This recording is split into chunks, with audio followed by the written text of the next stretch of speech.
Hello दोस्तों, स्वागत है हमारे YouTube चैनल की दुनिया में। आइए आज हम लोग अंग्रेजी में आर्टिकल पढ़ेंगे। आर्टिकल, सबसे पहले आर्टिकल में हम लोग ये जान लेते हैं कि आर्टिकल मीन्स एन और द। अच्छा, ए और एन को तो हम लोग जानते हैं, लेकिन द के साथ बहुत सारा लोग को कन्फ्यूजन होता होगा कि कुछ लोग हर समय अंग्रेजी पढ़ने के साथ हर समय दा पढ़ते होंगे। लेकिन दा को हम लोग ये भी जान लें कि कब हम लोग दा को दा पढ़ेंगे और कब दा को दी पढ़ेंगे। सबसे पहले ये चीज़ जान लेते हैं कि दा के बाद ऐसा वर्ड जो वोवेल लेटर से स्टार्ट हो तब उसको पढ़ेंगे दी, और दा के बाद अगर हमारा कॉन्सोनेंट लेटर से स्टार्ट हो तो दा। जैसे the apple, not the apple, and the car, इसको हम लोग दा कार पढ़ेंगे, इसको हम लोग दी एप्पल पढ़ेंगे। ठीक है, तो ये चीज़ आप लोग ध्यान रखिएगा। अब हम लोग आते हैं आर्टिकल में। आर्टिकल मीन्स हम लोग जाने ए एन और द। तो हम लोग पहले ये चीज़ देख लेते हैं कि कब हम लोग ए यूज़ करेंगे, कब ये एन यूज़ करेंगे और कब द यूज़ करेंगे। सबसे पहले आर्टिकल का दो प्रकार होता है। First is indefinite and second is definite. Indefinite में आपका ए और ये एन आ जाता है और डेफिनिट में द। अब ये चीज़ तो हम लोग देख लिए कि आर्टिकल दो प्रकार का, first is indefinite article and second is definite article. Indefinite में ए और ए एन आ जा रहा और डेफिनिट में द आ रहा। ये चीज़ तो हम लोग देख लिए। अब हम लोग इसके बाद हम लोग ये चीज़ देखेंगे कि ये ए एन का यूज़ कहाँ करेंगे और द का यूज़ कहाँ करेंगे। सबसे पहले ये चीज़ हम लोग तो जानते होंगे कि वोवेल लेटर के साथ हम लोग लगाते हैं क्या, ए एन। लेकिन यहाँ पे आज डिटेल देखने के बाद, इस वीडियो के बाद आप लोग ये चीज़ कन्फ्यूजन दूर हो जाएगा।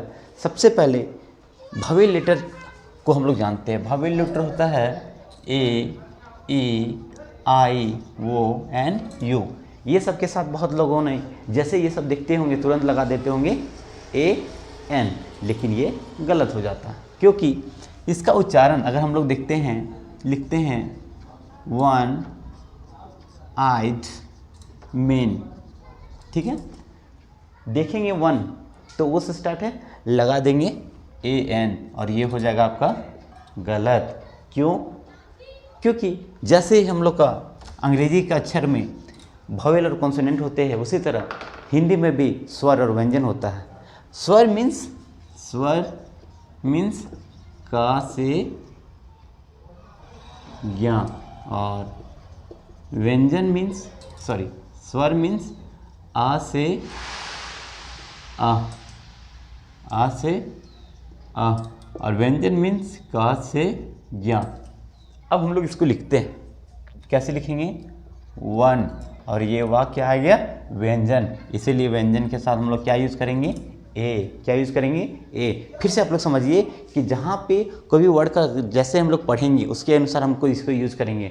अगर पढ़ने के समय अगर वो व्यंजन है तो उसके साथ हम लोग ए लगाएंगे और स्वर है तो ए एन। जैसे स्टार्टिंग दूसरा देखते हैं एम बी एस।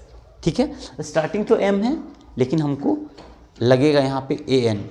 तो क्यों हम लोग एम में भी ए एन लगा रहे हैं, इसका रीज़न है। इसका रीज़न यही है, एम को हम लोग लिखेंगे ए एम और ये जो ए है ये आप लोग का क्या है, स्वरमन है। और हम लोग बोले थे कि जहाँ पे स्वरमन रहेगा वहाँ पे हम लोग क्या यूज़ करेंगे, ए एन। इसीलिए हम लोग को भले एम से स्टार्ट है लेकिन हम लोग लगाए एन, इसीलिए क्योंकि इसको पढ़ रहे थे एम। और हम लोग एग्जाम्पल देखते हैं आवर। ठीक है, आवर स्टार्टिंग है एच से, लेकिन इसको पढ़ते कैसे हैं, ये। इसीलिए ये आवर है, इसीलिए अम्य आ है, इसीलिए हम लोग यहाँ पे क्या लगाएंगे, ए एन। इसीलिए यहाँ पे क्या लगाएं, ए एन। तो आप लोग ध्यान रखिएगा कि स्टार्टिंग किससे है ये मैटर नहीं करता, मैटर ये करता है कि उसको हम लोग प्रोनाउंसिएशन कैसे करते हैं। अब ये और ए एन के बाद हम लोग आ जाते हैं कि कब इसका यूज़, कब हम लोग दा का यूज़ करेंगे। तो याद रखिएगा वैसा चीज़ जो दुनिया में एक हो, जैसे चांद, सूरज, पृथ्वी।